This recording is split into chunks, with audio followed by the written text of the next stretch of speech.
Jehová hizo levantar un gran viento en el mar, y hubo en el mar una tempestad tan grande que se pensó que se partía la nave. Y los marineros tuvieron miedo, y cada uno clamaba a su Dios, y echaron al mar los enseres que había en la nave para descargarla de ellos. Pero Jonás había bajado al interior de la nave y se había echado a dormir. El patrón de la nave se le acercó y le dijo: ¿qué tienes, dormilón? Levántate y clama a tu Dios, quizá él tendrá compasión de nosotros y no pereceremos. Y dijeron cada uno a su compañero: venid y echemos suertes para que sepamos por causa de quién nos ha venido este mal. Y echaron suertes, y la suerte cayó sobre Jonás. Entonces le dijeron ellos: decláranos ahora por qué nos ha venido este mal. ¿Qué oficio tienes y de dónde vienes? ¿Cuál es tu tierra y de qué pueblo eres? Y él le respondió: soy hebreo y temo a Jehová, Dios de los cielos, que hizo el mar y la tierra. Y aquellos hombres temieron sobremanera y le dijeron: ¿por qué has hecho esto? Porque ellos sabían que huía de la presencia de Jehová, pues él se lo había declarado. Y le dijeron: ¿qué haremos contigo para que el mar se nos aquiete? Porque el mar se iba embraveciendo más y más. Él le respondió: tomadme y echadme en el mar, y el mar se os quitará, porque yo sé que por mi causa ha venido esta gran tempestad sobre vosotros. Y aquellos hombres trabajaron para hacer volver la nave a tierra, mas no pudieron, porque el mar se iba embraveciendo más y más contra ellos. Entonces clamaron a Jehová y dijeron: te rogamos ahora, Jehová, que no perezcamos nosotros por la vida de este hombre, ni pongas sobre nosotros la sangre inocente, porque tú, Jehová, has hecho como has querido. Y tomaron a Jonás y lo echaron al mar, y el mar se aquietó de su furor.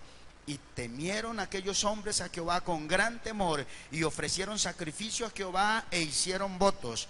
Pero Jehová tenía preparado un gran pez que tragase a Jonás, y estuvo Jonás en el vientre del pez 3 días y 3 noches. Suelte su Biblia, levante sus manos al Señor y vamos a orar. Vamos a orar. Creo que una de las cosas que un cristiano siempre debe hacer antes de leer la Biblia es pedirle al Señor que le dé la capacidad, primero, de entender la palabra, pero segundo, que le dé la capacidad de obedecer esa palabra, así esa palabra no necesariamente le guste, así esa palabra no necesariamente le agrade, pero que o sea, sin tener en cuenta si gusta o no gusta, que podamos obedecer esa palabra del Señor. Así de que yo le pido que oremos al Señor en esta hora. Padre, te doy gracias por tu palabra. Gracias porque tú eres el que inspiras la Biblia, eres el que inspiras por el Espíritu de Dios la Biblia. Lo hiciste, Señor, con los grandes hombres de Dios que escribieron tu palabra. Pero la inspiración no ha cesado, Señor. Tú sigues inspirando, ya no la Biblia, ya no la palabra de Dios, pero sí inspiras un rema especial para hacer de esa palabra escrita una palabra que pueda traer una respuesta en un momento, en un tiempo oportuno, en un tiempo específico, Señor, tuyo. Padre, en el nombre de Jesús levantamos nuestra oración a ti. Te pedimos que nos ayudes a entender la palabra, que nos ayudes a obedecer tu palabra, que nos ayudes, Padre, a poner en práctica lo que tú hoy has preparado, Señor, para nosotros. Señor, yo te agradezco porque me honras. No soy digno, Señor, de ti, pero a ti te ha placido, Señor, oh Dios, permitirme estar en este altar para predicar tu palabra, y yo te agradezco, Señor. Pero Padre, te pido una unción fresca, te pido una unción especial, Señor. Y Padre, en el nombre de Jesús de Nazaret, yo reprendo al diablo, yo reprendo al devorador, yo reprendo todo espíritu del maligno que quiere robar la palabra, que quiere impedir que tu palabra se siembre en el corazón, Señor, de tu pueblo. Y Padre, muchas, pero muchas gracias. Recibimos tu palabra con cariño, en el nombre de Jesús. Amén. Pueden tomar asiento, por favor.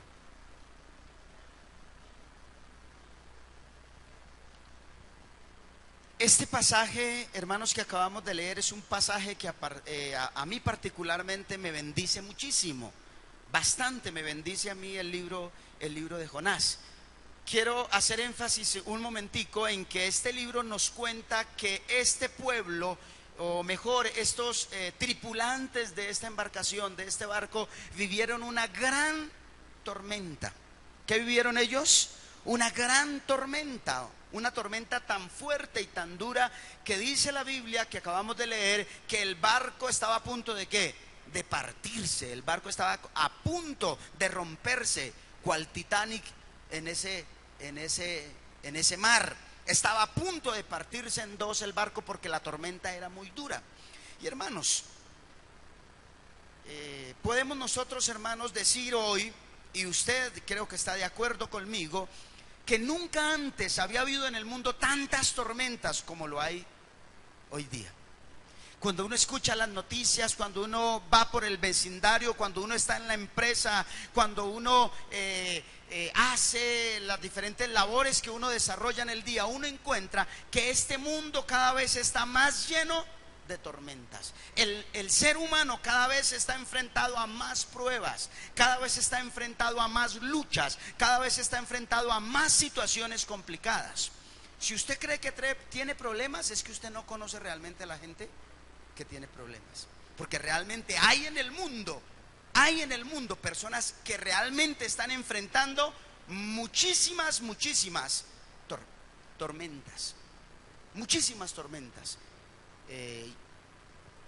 Hace unos años atrás, escuchar hablar del SIDA o escuchar hablar del cáncer era hablar de enfermedades súper terribles, lo siguen siendo, pero en ese entonces esas enfermedades eran las enfermedades número uno. ¿Cuál es la enfermedad número uno en el mundo? Bueno, el SIDA, el cáncer, enfermedades que son muy terribles. Pero hermanos, hace unos años hacia acá, la Organización Mundial de la Salud ha dicho año tras año, y ahora se repunta a un porcentaje más alto, que la enfermedad número uno del mundo actualmente es el estrés. ¿Cuál es la enfermedad número uno del mundo? El estrés. La gente anda desesperada, la gente anda con muchos problemas, la gente anda con muchas tormentas. Amén. La misma iglesia, nunca antes la iglesia ha vivido tantas tormentas como las que está viviendo ahora la iglesia. La congregación cada vez se enfrenta muchas, pero muchas más tormentas. Pero la pregunta es, ¿de dónde provienen? Diga conmigo, ¿de dónde provienen mis tormentas? ¿De dónde provienen mis tormentas? Porque uno puede creer que todas las tormentas son malignas, que todos los problemas, las dificultades provienen del maligno o provienen de un agente ajeno a la voluntad del Señor. Pero acabamos de leer un pasaje en la Biblia que nos dice que algunas tormentas pueden ser la voluntad perfecta de Dios. ¿Qué acabo de decir yo?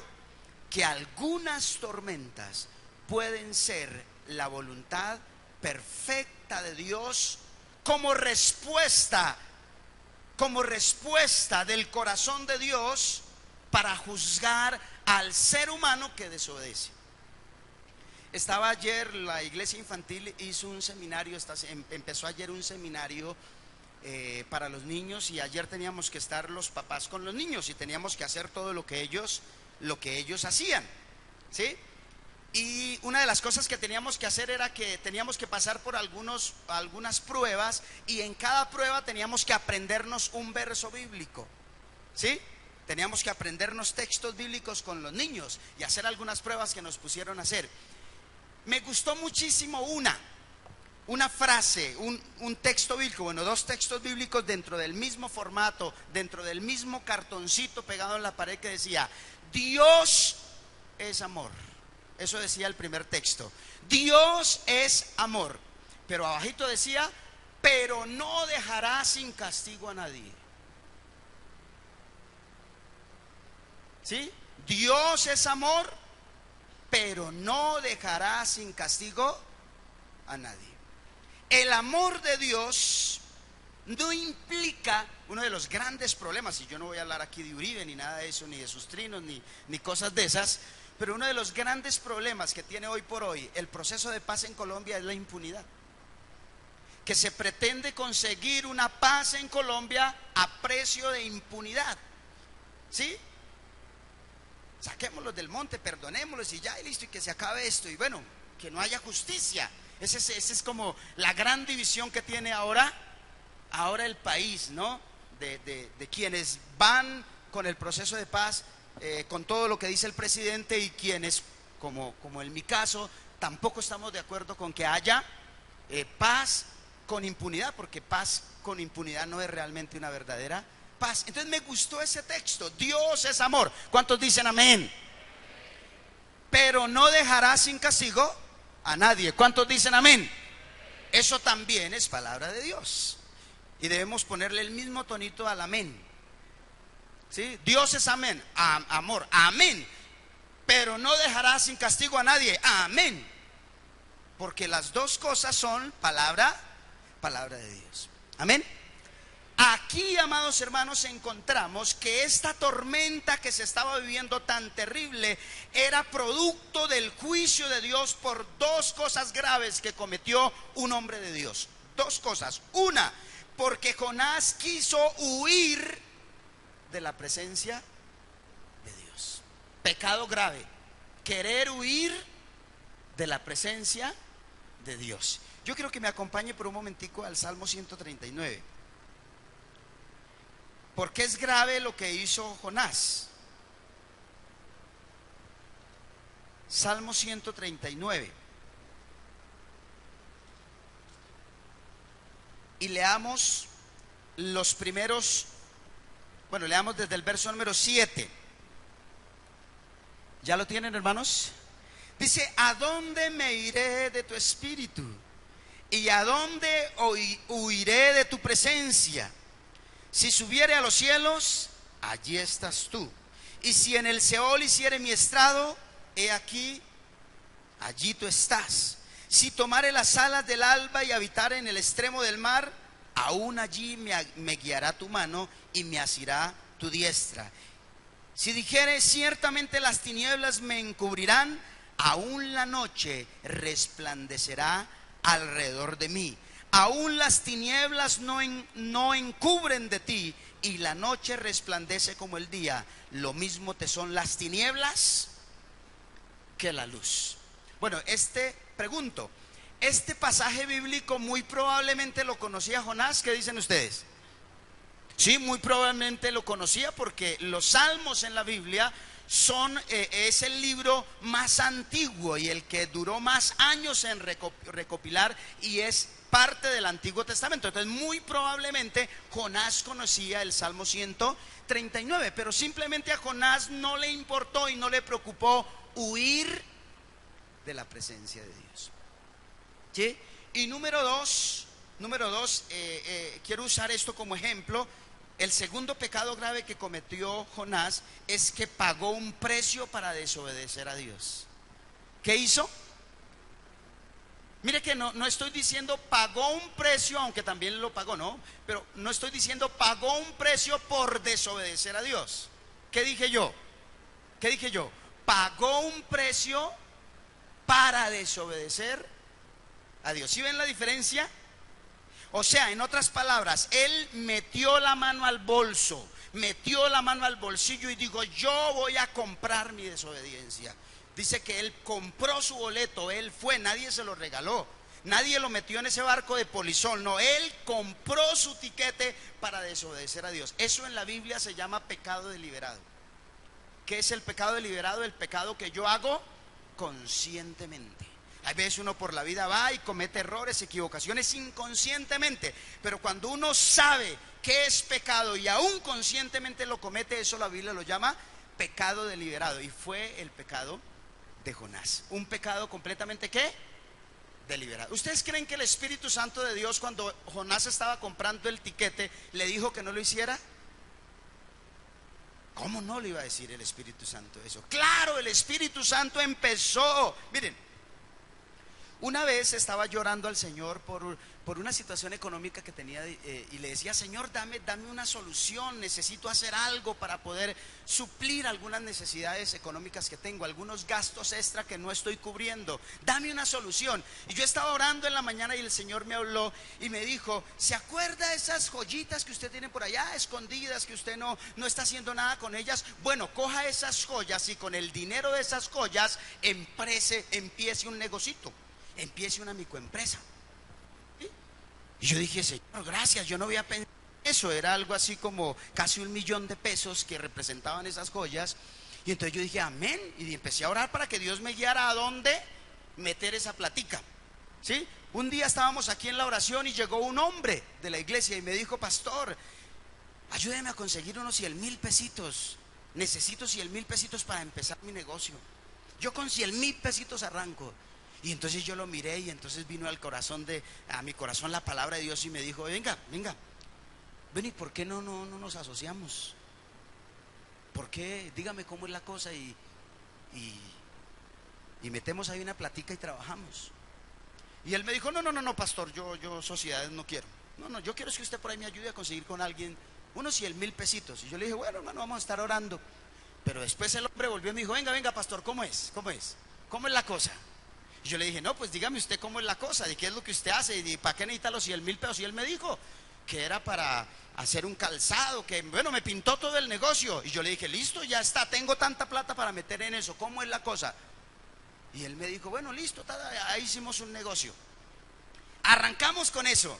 Leo es testigo de que ese negocio empezó a crecer. En menos de un mes yo ya tenía todo el dinero, yo ya tenía toda la inversión y la cosa pintaba bien. Pero como el negocio pintaba tan bien, el hombre me dijo, pastor, pero hay que meterle más plata al negocio y eso, ¿sí? Y si metemos aquí, si en este mes nos ganamos esto, pues pastor, si metemos tanto. Y eso me pintó un poco de pajaritos en el aire. Y yo, oiga, de verdad no. Pero yo ya no tenía más dinero de dónde echar mano. Te le dije, bueno, pues entonces metamos otra vez esta plata. Y así pasó un tiempo y me dijo, no, pastor, necesitamos más plata. Y entonces yo voy a decirles algo que me da vergüenza decirlo porque no es un buen ejemplo, ¿no? Yo tenía por ahí una tarjetica de crédito que yo casi nunca uso. La tengo por ahí por alguna emergencia. Y entonces, ¿sabe qué hice? Cogí esa tarjeta de crédito, me fui a la entidad bancaria a sacar una plata para meterme al negocio. Adivine quién me habló cuando yo iba a pasar la tarjeta. El Señor me dijo, yo no te hablé de esto, yo te hablé de las joyas, no de esto. Y en mi corazón y en mi espíritu yo sabía que era la voz de Dios y que lo que yo estaba haciendo era desobediencia. Pero algo que para mí es muy importante es la palabra.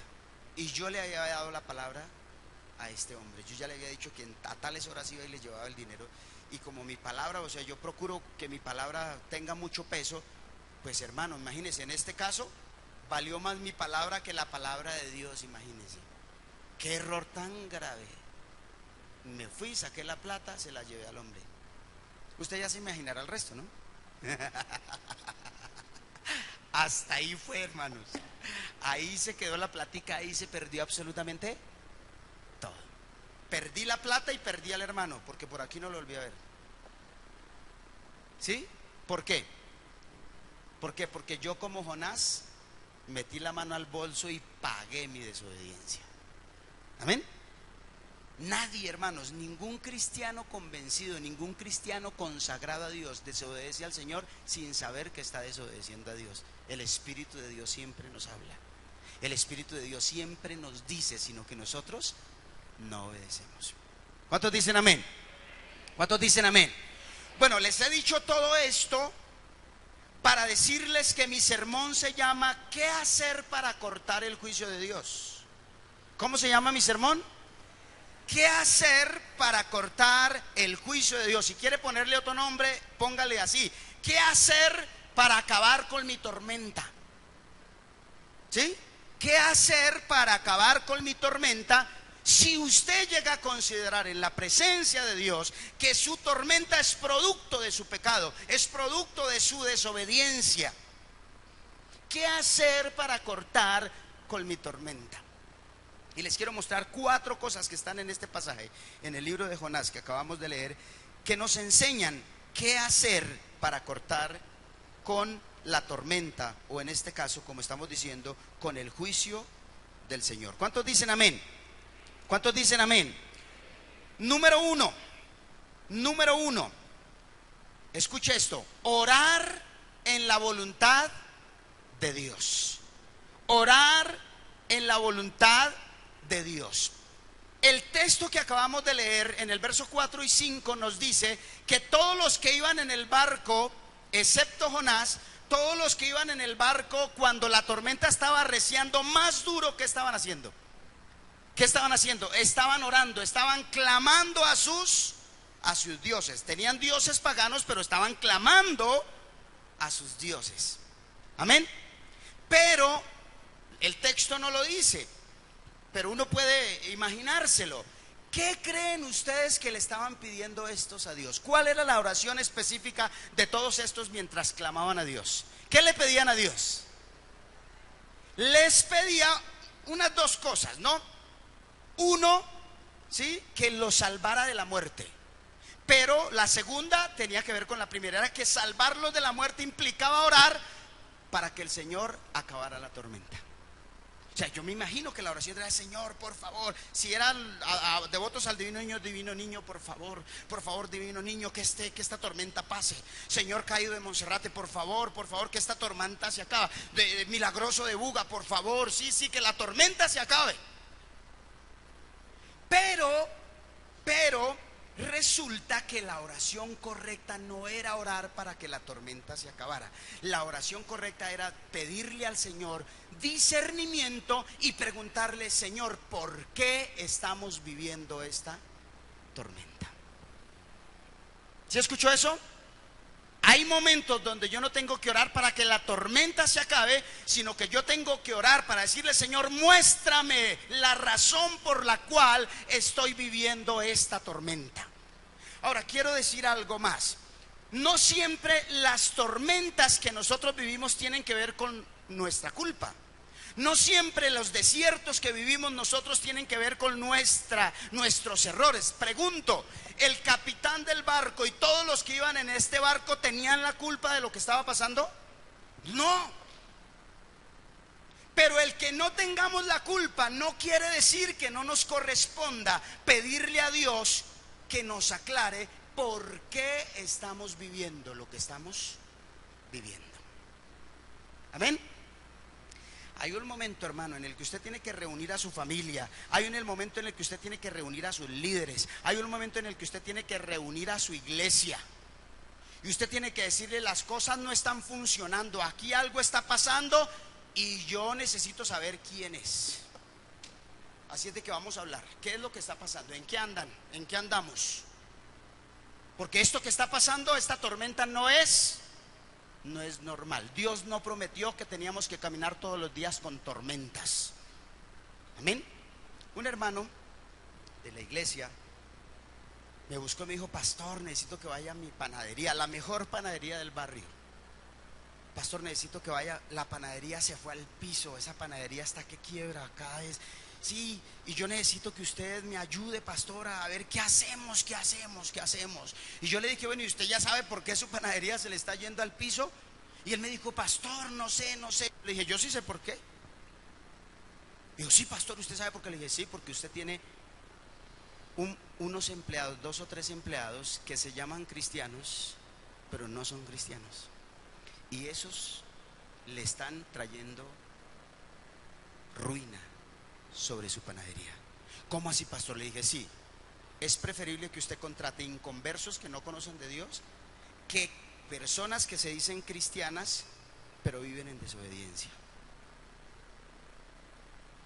¿Sí? Había un muchacho en la iglesia, ese chino sabía Biblia, ese muchacho, sí, la verdad el hombre sabía mucha Biblia. Yo soy maestro de la palabra y he estudiado mucho la Biblia, pero el hombre en la capacidad de recordar textos bíblicos, eso tremendo, el hombre sabía mucha Biblia.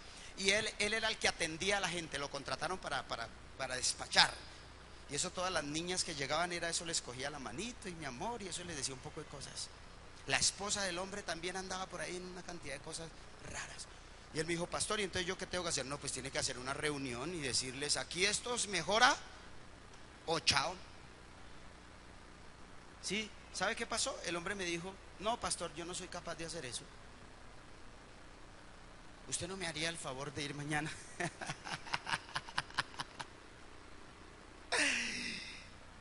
Yo le dije: listo, hermano, yo voy. Y me fui al otro día, 5:30 de la mañana, 6 de la mañana, antes de abrir la reja, nos reunimos. Y le dije a esos hermanos de la iglesia, le dije, ustedes están trayendo maldición sobre este negocio.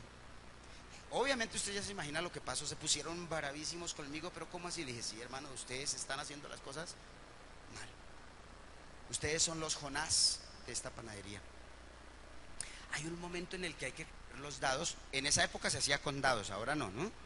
Pero hay un momento donde hay que coger los dados y decir, pues vamos a tirar los dados a ver aquí quién es el Jonás. Y hay que descubrir a Jonás. ¿Sí? Hay que descubrir a Jonás. No, el hombre no me hizo caso, los hermanos se pusieron bravos conmigo, el hombre nunca fue capaz de echarlos. Días después vino a decirme, pastor, me tocó regalar la panadería. La vendió, pero la regaló. Y tuvo que darse cuenta de las cosas de una manera muy fuerte. Trabajaba también con él un hermano, y el hermano de él era el amante de su propia esposa. Y mientras el hombre se iba para la iglesia, el hermano, supuestamente el panadero principal, se quedaba con su esposa. Hermano, cuando algo no funciona bien, no funciona bien por algo, hermano. La vida no es ilógica. Un hogar no entra en crisis, una familia, una iglesia, una empresa no entra en crisis porque sí. Es que somos como de mala suerte. Es que nosotros estamos como salados, dicen por ahí en el mundo. No, hermano, no. Las cosas tienen una objetividad. Si las cosas no están funcionando, es que algo está pasando. Y muy probablemente, amado hermano, es que no se está orando correctamente. Le estamos pidiendo al Señor que nos ayude, que nos bendiga, que si no hay trabajo, que haya trabajo, que si estamos enfermos, que seamos sanos, pero no le estamos preguntando al Señor por qué estamos enfermos, por qué no hay trabajo, por qué tanta ruina en mi casa, Señor, por qué las cosas no funcionan en mi hogar. No le preguntamos eso a Dios. ¿Quiere que el juicio de Dios se corte? ¿Quiere que la ira de Dios se apacigüe? ¿Quiere que la disciplina de Dios se corte en su vida? Ore correctamente. Ore correctamente, pídale a Dios dirección de por qué están pasando cosas. Yo suelo decir, es normal que un cristiano esté mal, lo anormal es que siempre esté mal. Entonces, si usted tuvo una crisis por ahí, un apretón económico tremendo y eso es duro, pues eso es normal. Pero si toda la vida usted vive en un apretón económico, ahí algo está pasando. Algo está pasando. Tiene que empezar a pedirle al Señor, orar en la voluntad de Dios. ¿Cuántos dicen amén? ¿Cuántos me están entendiendo? Número dos, si usted quiere que la disciplina de Dios, si usted quiere cortar con la tormenta, número dos, no consienta el motivo del juicio. ¿Qué dije yo? No consienta el motivo del juicio de la tormenta. ¿Cuál fue la solución que encontraron este marinero y todos los ocupantes de este barco? ¿Cuál fue la solución que encontraron? ¿Cuál fue la solución que encontraron? Tirar todas las cosas, tirar todos los enseres y llevar el barco a la orilla. Pregunto, ¿será que Dios quiere que nuestro barco se devuelva y vaya a la orilla? O más bien, ¿será que Dios quiere que nuestro barco siga su rumbo hacia la bendición? ¿Qué creen ustedes? ¿El barco tiene que devolverse a la orilla o tiene que avanzar? Diga conmigo, el barco tiene que avanzar. ¿Pero qué estaban haciendo ellos? Querían devolver el barco, querían volverlo y empezaron a tirar todos los enseres. Eso es sinónimo de consentir el motivo del juicio. Eso es sinónimo de no confrontar los motivos de las tormentas. Y hermanos amados, el problema no era el barco. El problema no era los marineros del barco, el problema era Jonás. ¿Quién era el problema? Jonás. Y ¿sabe qué, hermano? A mí me llama la atención, y eso es muy real, ¿sí? ¿Quiénes estaban tratando de salvar el barco? Diga conmigo, los inocentes. Otra vez, ¿quiénes querían salvar el barco? Pregunto de otra manera, ¿quién tenía que salvar ese barco? Jonás. ¿Pero qué estaba haciendo Jonás? Hay veces pasa así. El culpable y el Jonás está durmiendo. Mientras la familia trabaja, mientras la familia lucha, mientras la familia se esfuerza, mientras los líderes de la iglesia luchan y se esfuerzan para sacar esa iglesia adelante, para sacar esa empresa adelante, y todo el mundo luchan y dele y dele. Y los culpables, los que están trayendo la consecuencia, están durmiendo. Durmiendo. Imagínese uno en medio de una tormenta bien tenaz, foqueado completamente, durmiendo. ¿Cómo le dice el capitán del barco? Se fue para allá cuando de pronto decía: oiga, hey, hola, levántate, dormilón. Así le dice: levántate, dormilón, y clama a tu Dios. ¿Qué es lo que pasa, hermano? Aquí nos toca echar suerte. Si usted no quiere no se puede quedar por fuera. Vamos a echar los dados a ver aquí quién es. Y tiraron los dados, ¿y qué pasó?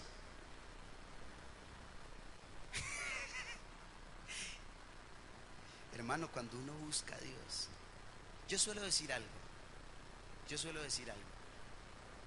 Miren, hermano, no hay, y es bíblico, no hay nada oculto que no salga a la luz. ¿Sí? Cuando usted está viviendo una situación complicada en el campo que sea, y usted empieza a orar, y usted empieza a ayunar, y usted le empieza a decir al Señor: revélame algo, muéstrame algo. Hermanos, tarde o temprano el Señor llega ahí, le muestra. Y claro, la suerte cayó ¿en quién? La suerte, Dios no es injusto. La suerte cayó sobre Jonás. Dijeron: bueno, ¿y qué pasa? ¿Y por qué? Entonces, bueno, si usted es el culpable, ¿qué pasó? Él dijo: no, es que yo soy un hombre de Dios, pero soy desobediente y voy para otro lado. Voy en contravía. Y entonces el hombre, mire que esta gente era bastante espiritual, le dice: pero ¿cómo se le ocurre? ¿A usted cómo se le ocurre hacer eso? Miren la que nos metió, miren la que nos... ¿Y ahora qué vamos a hacer? ¿Qué vamos a hacer? Mira, estamos a punto de hundirnos. ¿Y qué le dice Jonás? Todo fresco, ese Jonás era más fresco. Dice: no, pues tírenme al mar. Aquí la única es que me tiren al mar. Pero ¿qué dice el texto?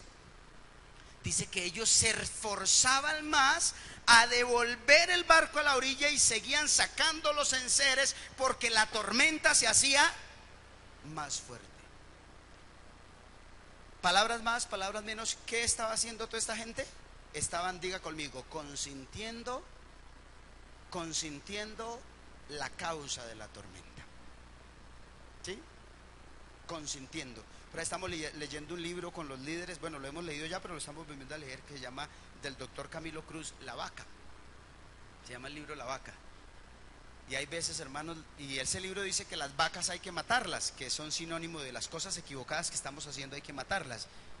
Pero hay veces no matamos la vaca, sino que le llevamos pastico más verde, pastico más fresquito, y lo alimentamos mejor. Porque pues nosotros hay veces somos misericordiosos que Dios. ¿Sí? Hay veces nosotros tenemos más misericordia de Dios. Yo he aprendido algo en la vida, hermanos, y es que yo no soy el Cristo de nadie. Usted no es el Cristo de nadie, hermanos. Cristo solo hay uno. Y si Cristo el Señor, el Padre de la misericordia, dice que hay disciplina, pues hermano, ¿quién es usted para decir que no hay disciplina? Si ya el jefe dijo que era disciplina. Si cuando el jefe dice que hay que ir disciplina, y no hay que hacer nada. Y eso nos lleva al tercer punto, y es: ¿quiere acabar con la tormenta? Deshágase del motivo del juicio. ¿Qué es, hermanos?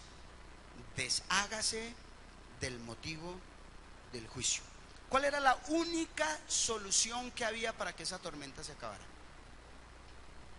¿Cuál era la única? No había otra. ¿Cuál era la única solución para que ese barco no se partiera, no se hundiera? ¿Cuál era la única? Tirar a Jonás, sacar a Jonás. Sacar a Jonás. Y entonces ellos oran, ellos ya entienden. Dice: Señor, por favor. Mire, ellos hicieron como Pilato. Hicieron una oración en la que ellas simplemente querían lavarse las manos. Ellos dijeron: Señor, mire, sabe que no nos tengas no nos hagas culpable de esto, Señor, porque pues nosotros somos inocentes, Señor. Vamos a echar a Jonás al río, al mar. Y lo echaron, ¿sí? Porque se debería retornar al plan de Dios, y había que ser, escuche esto, había que ser racionales, no emocionales. ¿Qué había que ser, hermanos? Era echar al mar a Jonás o la muerte de más de uno. ¿Sí? Usted se deshace del motivo del juicio O, como yo suelo decir, o que el diablo entre y escoja, porque las cosas se van a complicar. ¿Qué había que hacer entonces? Deshacerse del motivo de la tormenta, que en este caso era Jonás. ¿Qué significa deshacerse? ¿Qué significa echar a Jonás al mar? Significa, diga conmigo, cortar con el pecado. ¿Sí? ¿Qué significa? Cortar con el pecado. ¿Sí? De raíz. El pecado, hermanos, hay que cortarlo de raíz. Porque ¿cuántos fueron aquí agricultores? O conocen un poquitico del campo. Yo soy campesino 100%. ¿Qué pasa cuando usted corta un árbol y deja la raíz? ¿Qué pasa cuando usted al pecado lo trata ahí como con pañitos de agua tibia? Como que, ay, sí, lo corta que no se vea. Vamos a cortar este pecado que no se vea. ¡Pum! No se ve nada, nadie ve el pecado. Pero ahí está la raíz. ¿Qué pasa con la raíz? Empieza a crecer, empieza a crecer, y usted dice, uy, no, otra vez está creciendo el pecado, cortémoslo otra vez. Y usted vuelve y lo corta. Pero ¿qué pasa? Sigue creciendo. ¿Qué hay que hacer? Arrancarlo. Cuando se habla de las puertas, por ejemplo, la gente le dice a uno, pastor, hay que cerrar puertas. Hay que cerrar puertas. O sea, espiritualmente se dice que cuando se abre una puerta, el maligno entra por la puerta, ¿cierto? Y yo suelo decir, no hay que cerrar puertas. Hay que tumbarlas y hay que construir muros. Porque hay veces la gente sí tiene la puerta abierta y dice, uy, no, por ahí se me está metiendo el maligno, se me está metiendo las cosas que no son. Y entonces cierran la puerta. Pero una puerta siempre será una ¿qué? Una puerta. Si usted mira siempre al frente una puerta, ¿cuál va a ser siempre su tentación? Pues a ir a abrirla. ¿Por qué? Pues porque en esencia es una puerta y las puertas son para abrirlas y entrar. ¿Qué hay que hacer entonces para evitar esa tentación? Hay que tumbar eso y levantar un ¿qué? Un muro. Entonces, si nosotros tumbamos esa puerta hoy y ponemos un muro ahí, pregunto, ¿alguno de ustedes el domingo entrante intentaría entrar por ahí? No, ¿por dónde entraría? Buscarían una puerta. Así es el pecado, hermano. El pecado hay que cortarlo de raíz. El pecado no hay que consentirlo. Por eso ayer tenían razón las maestras de iglesia infantil, enseñarnos con nuestros hijos que Dios es amor, pero no dejará sin castigo a nadie. Precisamente por amor, porque el padre que ama a su hijo lo disciplina, le enseña. Y número cuarto y último, ¿cómo cortar con nuestras tormentas cuando vienen como juicio de Dios? Número 4, escuche esta que es más dura que las demás. Estar dispuesto a vivir la consecuencia. ¿Cómo se corta la tormenta? Estar dispuesto a vivir la consecuencia. En otras palabras, diga conmigo, ser tragado por el pez. ¿Cómo? Es que hay veces queremos evitar el pez, o queremos estar en el pez pero un ratico nada más. No, estar dispuesto a vivir la consecuencia significa que debemos estar dispuestos a que el pez nos coma y a estar en ese pez el tiempo necesario. ¿Estar en ese pez cuándo? El tiempo necesario. En el caso de Jonás, ¿cuánto tiempo fue necesario? 3 días y 3 noches. No era un día, ni medio día, ni 2 y medio. No, eran 3 días y 3 noches. Amén. Y el capítulo número 2 nos habla de 3 cosas. Capítulo número 2 nos habla de humillarnos ante Dios, de reconocer el pecado y de estar dispuesto a restituir. ¿Qué era lo que iba a hacer que Jonás volviera a la voluntad de Dios? ¿Cuál era la voluntad de Dios? ¿Cuál era la voluntad de Dios para Jonás? Ir a predicar a Nínive. Y ese era el plan de Dios, esa era la voluntad perfecta de Dios. Si Jonás no iba a predicar a Nínive, el mundo, la vida para Jonás sería un infierno. Dios no lo iba a dejar tranquilo, porque acabamos de leer el Salmo 139 que dice: ¿a dónde huiré de tu presencia? Él se podía ir por allá, esconderse en la montaña más lejos del mundo, y allá el Espíritu Santo todos los días le estará diciendo: Jonás, hay que ir a Nínive. Se iba para la costa, y en la costa el Señor le decía: Jonás, hay que ir a Nínive. Se encerraba en su cuarto para que nadie lo viera, y allá el Señor le diría: Jonás, tienes que ir a Nínive. No hay otra. Esa es mi voluntad. Amén. Es que nosotros a veces queremos armarle al Señor otros planes.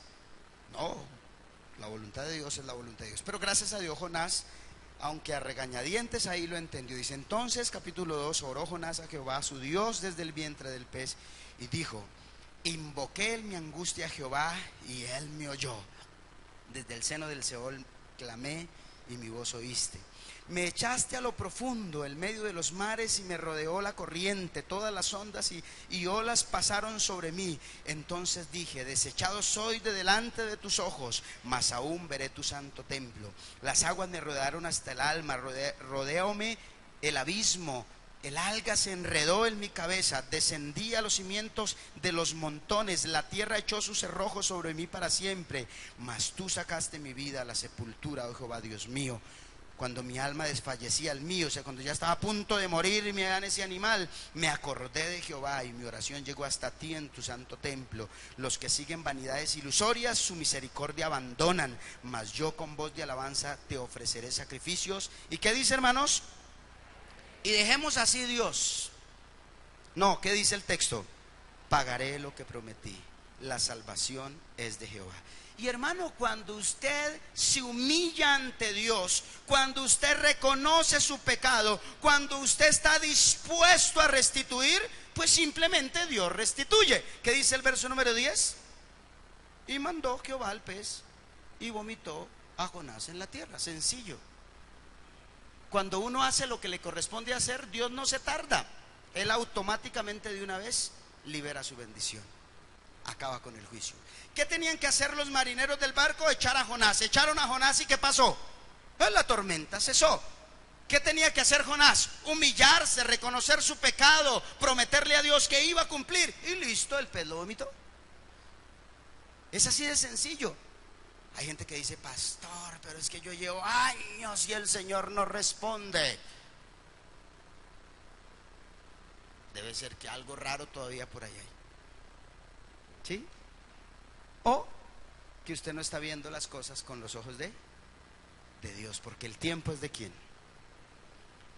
De Dios. ¿Cuántos dicen amén? Mire esta frase. Mire esta frase: cortar el juicio algunas veces depende de ti. Otra vez: cortar el juicio algunas veces, no siempre. Cortar el juicio algunas veces depende de ti. ¿Qué estoy diciendo con esto? Y no es una herejía. Que algunas veces cortar el juicio y la tormenta no depende de Dios. Depende de nosotros. Amén. Depende de nosotros. Jeremías capítulo número 18. Gracias. Jeremías capítulo número 18.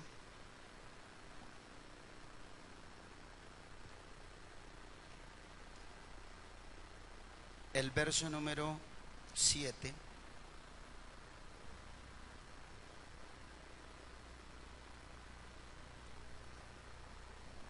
(18:7) de Jeremías.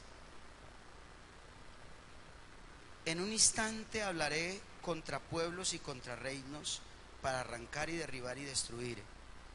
Pero si estos pueblos se convirtieren de su mal contra la cual hablé, yo me arrepentiré del mal que había pensado hacerles. ¿Y en cuánto tiempo? Y en un instante hablaré de la gente y del reino, para edificar y para plantar. ¿Qué está diciendo la Biblia? Está diciendo que hay momentos donde el Señor decide derrumbar, donde el Señor decide arruinar, donde el Señor decide traer tormentas, donde el Señor decide traer juicio. Pero que Él habla y Él manda a sus profetas. Para eso mandó a Jonás a Nínive. Él manda a sus profetas, y si ese pueblo oye, si ese pueblo escucha, dice la palabra que en un instante el Señor se olvidará de la ruina que quería traer, y entonces empezará a pensar en qué, en edificar y en construir. ¿No les parece hermoso eso? Pero aquí, hermanos amados, ¿de quién depende? Diga, depende de mí. Depende de mí. Yo le invito a que se coloque en pie, por favor.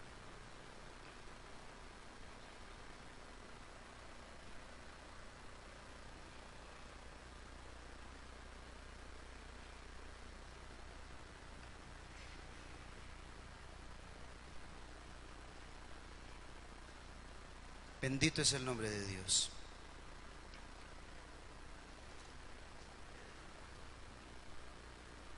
¿Qué tenemos que hacer nosotros entonces en esta mañana como respuesta a la palabra de Dios? ¿Qué tenemos que hacer, hermano? No nos queda otra que evaluar nuestras tormentas. Evaluar nuestras tormentas. Y si hay desobediencia, como producto de nuestras tormentas, entonces es tiempo de volvernos a Dios. ¿Cuántos dicen amén? ¿Cuántos dicen amén? ¿Cuántos dicen amén? ¿Cuántos dicen amén? Y aquí, hermano, tenemos que ser lo más honestos posibles, porque usted es el que conoce su corazón. Usted es el que conoce sus secretos.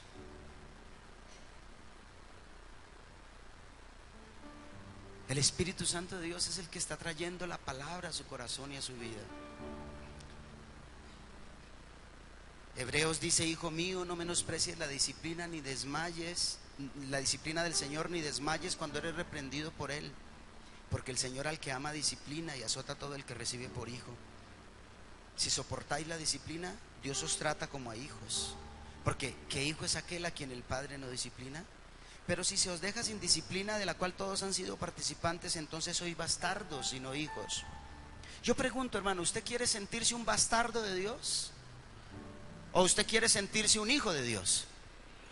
Bueno, si usted quiere sentirse hoy más hijo de Dios que nunca, necesita valorar la disciplina.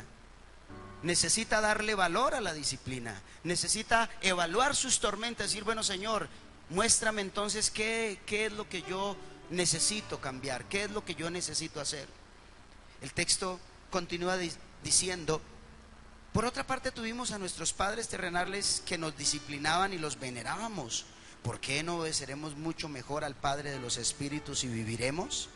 Y aquellos, o sea, los padres, ciertamente por pocos días nos disciplinaban como a ellos les parecía, pero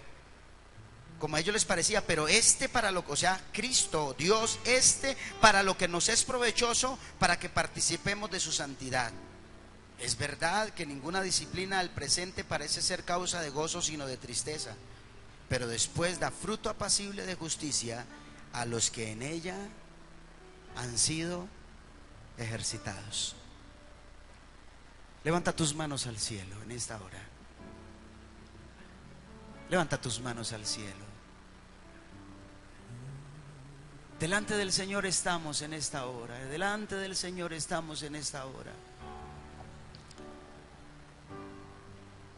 Evalúa tus crisis, evalúa tus dificultades, evalúa tus tormentas.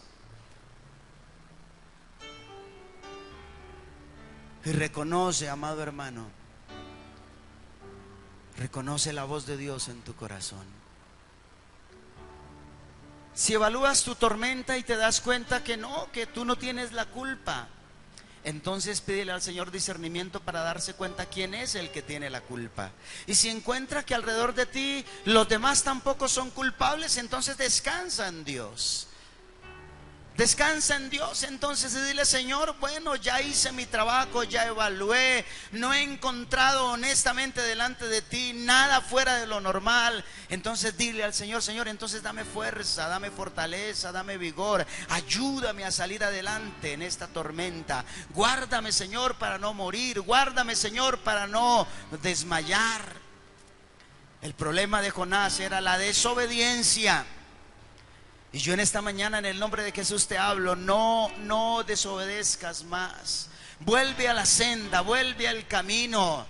Ya no discutas más con Dios, ya no discutas más con la iglesia, ya no discutas más con tu autoridad. Ya no.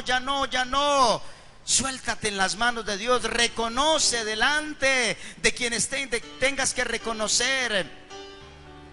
¿Cuál es tu falla? ¿Cuál es tu culpa? No le eches la culpa a los demás por lo que te corresponde solamente a ti. Y en el nombre de Jesús, en el nombre de Jesús, en el nombre de Jesús, abra sus ojitos por un momento. Desde este púlpito, hermanos, muchísimas veces hemos predicado que Dios va a hacer un milagro para acabar con la tormenta. ¿Cuántos dicen amén? Pero hoy, desde este mismo púlpito, el Señor está proclamando que muchas tormentas también van a cesar si tú tomas la decisión de hacer lo correcto. Amén. No sigas esperando un milagro de Dios cuando el milagro de Dios no va a venir si tú no reaccionas. El pez no va a ir a vomitar a Jonás si no recibe la orden de lo alto. Si no recibe la orden del cielo, el pez no te va a vomitar. La tormenta no va a cesar. La tormenta no va a cesar si tú no echas a Jonás al mar. Eso te corresponde a ti, eso me corresponde a mí. Y hermanos, honestamente delante de Dios, yo creo que en esta mañana tenemos es que tomarnos de la mano, porque hay mucha tormenta que tenemos que destruir. ¿Sabe qué estoy haciendo en esta mañana yo? ¿Sí? Estoy dándome una oportunidad de parte de Dios de identificar cosas que están trayendo juicio sobre la iglesia, para que la iglesia lo entienda, haga lo correcto y el juicio de Dios cese. La tormenta de Dios cese. Yo pregunto: ¿cuántos quieren que la tormenta cese? Aquí no hay ningún suicida, ¿o sí? No, aquí nadie se quiere morir. Aquí nadie quiere seguir viviendo una tormenta. Aquí nadie quiere seguir viviendo una dificultad. Todos queremos, hermanos, no volver el barco. Escúcheme, hermano, no es la voluntad de Dios que te devuelvas. Líderes que renuncian al ministerio, esa no es la voluntad de Dios. Si crees que renunciando al ministerio tu barco va a seguir mar adentro, mientes. El barco se va a devolver. No es saliendo corriendo, no, es con valentía, mi hermano. Es con fuerza, es con vigor, es con autoridad, es con el poder de Dios, es con la fuerza que Dios nos puede dar. El barco tiene que seguir mar adentro, porque la mercancía que va ahí va a producir el dinero para la casa, el dinero para la beca, el dinero para la universidad. Ese barco lleva la solución para los perdidos. Ese barco lleva la gloria de Dios a las naciones de la tierra. El barco no se puede devolver. El barco no tiene que volver a la orilla. El barco tiene que levantarse. No vamos a sacrificar todo un proyecto de Dios por un desobediente. Que el desobediente se quede con su desobediencia. No se puede hacer nada por el desobediente voluntario. Pero los demás nos tomamos de las manos y vamos a ver la gloria de Dios. Levanta tus manos al cielo.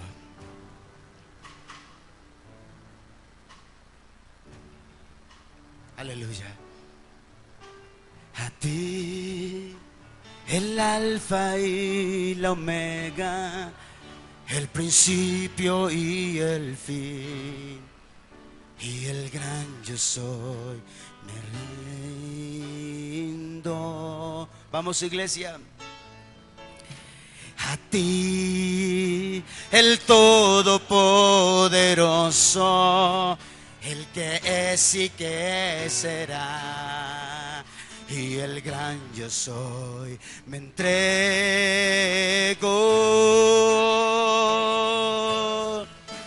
Yo quiero que gobiernes mi vida,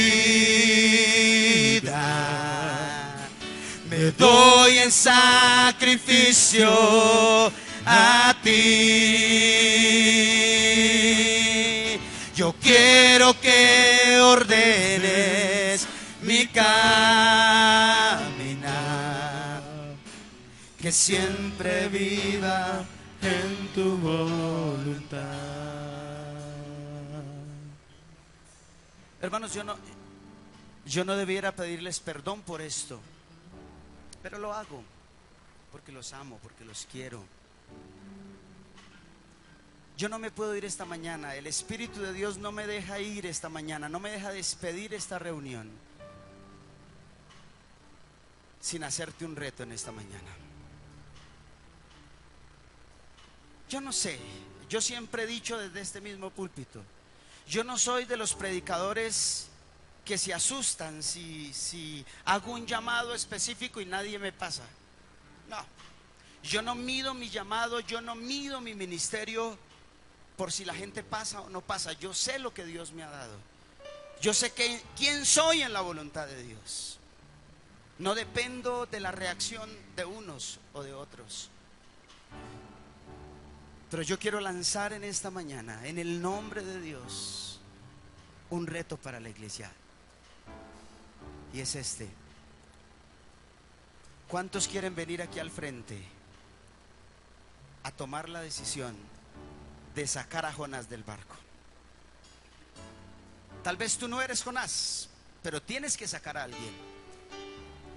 Dios lo va a hacer, hermanos.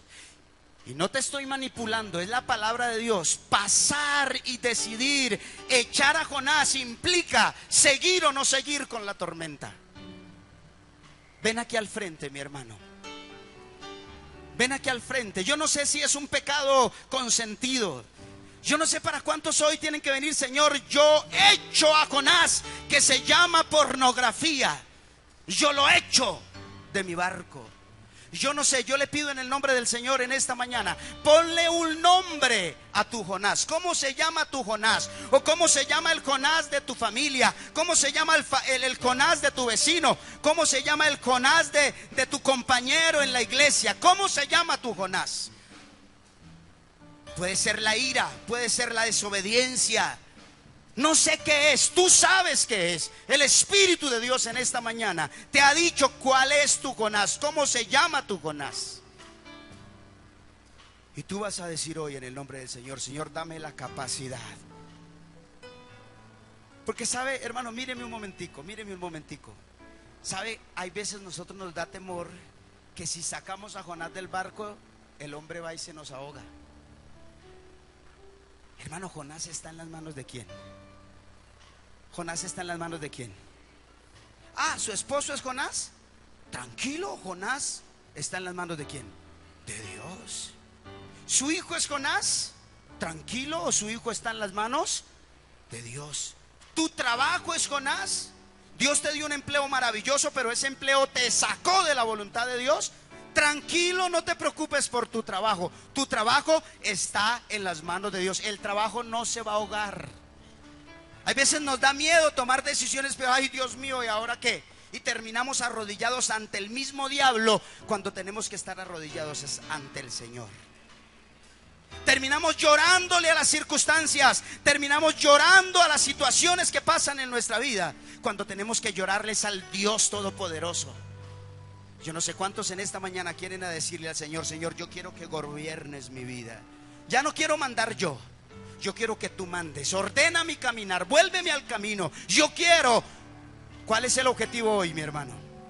Hay que ir a Nínive. ¿A dónde tenemos que ir? A Nínive. Levanta tus manos. Yo te bendigo por estar aquí al frente. Yo te bendigo por estar aquí al frente. Levanta tu voz.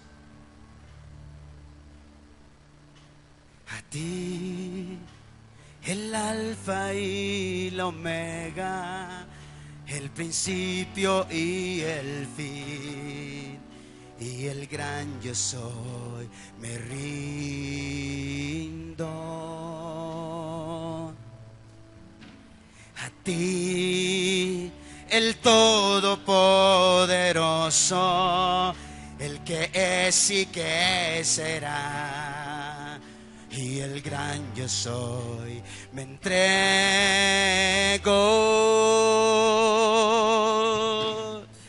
Yo quiero que gobiernes mi vida. Dime, me doy en sacrificio a ti. Yo quiero que ordenes mi caminar, que siempre viva en tu voluntad. Una vez más a ti, el alfa y la omega, y el gran yo soy, me rindo. Ahora levanta tu voz, a ti el Todopoderoso, a ti el Todopoderoso, y el gran yo soy. me entrego. Yo quiero que gobiernes mi vida, me doy en sacrificio a ti. Yo quiero que ordenes mi caminar, que siempre viva en tu voluntad. 2 minuticos antes de irnos, abra sus ojos y escúcheme y obsérveme. Les pregunto, ¿qué fue lo que sacó a Jonás del pez? ¿Sí? ¿Fue necesario que él fuera a obedecer para que el pez lo vomitara? ¿O simplemente una decisión de verdad de corazón podía lograrlo? Amén. Tú vas a profetizar en esta mañana porque Jonás profetizó. Jonás dijo: Señor, yo voy a ir a la casa de Dios. ¿Sabe qué estaba diciendo? Yo voy a entrar al templo de Jerusalén y voy a ofrecer mis sacrificios allá en tu casa. Estaba a punto de morirme, pero clamé a ti y tú escuchaste mi oración y me perdonaste la vida. Entonces yo voy a ir a Nínive y voy a cumplir lo que te prometí. ¿Qué es lo que te prometí? ¿Ir a Nínive? Pregunto, ¿Jonás prometió alguna vez ir a Nínive? No, él nunca prometió ir a Nínive, pero él sí prometió ser obediente al Señor. Y Dios le dijo que fuera a Nínive. Vas a profetizar, levanta tus manos, cierra tus ojos y en 2 minuticos profetiza, di lo que vas a hacer. Si crees, si los demás no necesitan enterarse, entonces ahí en tu corazón. Pero si quieres levantar la voz, levantas la voz. Levanta la voz y profetiza. Di lo que tú vas a hacer. Di: a partir de mañana, Señor, yo voy a echar la pereza fuera de mi vida. Yo no sé qué es. Señor, voy a echar el adulterio. Señor, voy a echar la fornicación. Señor, voy a echar la desobediencia. Señor, voy a echar, oh Dios, todo lo que no te agrada, todo lo que no te sirve. Lo voy a sacar de mi vida. Lo voy a sacar de mi vida. Y voy a ser un instrumento en tus manos para llevar a otros también. Voy a denunciar el pecado en mi casa. Voy a denunciar el pecado en mi grupo GCI, en mi grupo cerrado, en mi grupo abierto. Voy en tu nombre, Señor, a advertir del pecado a la iglesia, a la congregación, a mi amigo, a ese hombre, a esa mujer del trabajo que yo nunca le digo nada por temor. Señor, yo voy a abrir mi boca y voy a hablar con él y le voy a declarar tu palabra en el nombre de Jesús, en el nombre de Jesús, en el nombre de Jesús, en el nombre de Jesús. Y ahora le vas a decir al Señor que Él es el jefe, que Él es el que manda. Yo quiero que gobiernes mi vida, Me doy en sacrificio a ti. Yo quiero que ordenes mi caminar, que siempre viva en tu voluntad. Yo quiero que gobiernes mi vida. Me doy en sacrificio a ti. Yo quiero que ordenes mi caminar, que siempre viva en tu voluntad. Señor, yo te doy gracias por tu pueblo. En el nombre de Jesús yo los bendigo. Yo los bendigo. Yo declaro que esta iglesia no irá más en desobediencia. Yo declaro que esta iglesia hará lo que le corresponde. Yo declaro que si aún hay aquí algún sentimiento de Jonás, tal vez el Jonás no es otro, sino soy yo. Yo aún te pido, Señor, que le des a tu pueblo la fuerza y la capacidad para vivir la consecuencia, para enfrentar la consecuencia por sus errores, la consecuencia por su pecado, que vivirá bien su consecuencia, que este desierto, esta tormenta no lo alejará de Dios, no lo llevará a dejar de creer en el Señor, sino que lo acercará cada vez más y más al Señor. Padre, yo lo declaro, bendigo a tu pueblo, bendigo la iglesia, que la gracia y la bendición del todopoderoso Dios, Padre, Hijo y Espíritu Santo, esté con ustedes y que esta palabra germine completamente en sus corazones, en el nombre de Jesús. Aleluya. ¿Cuántos días?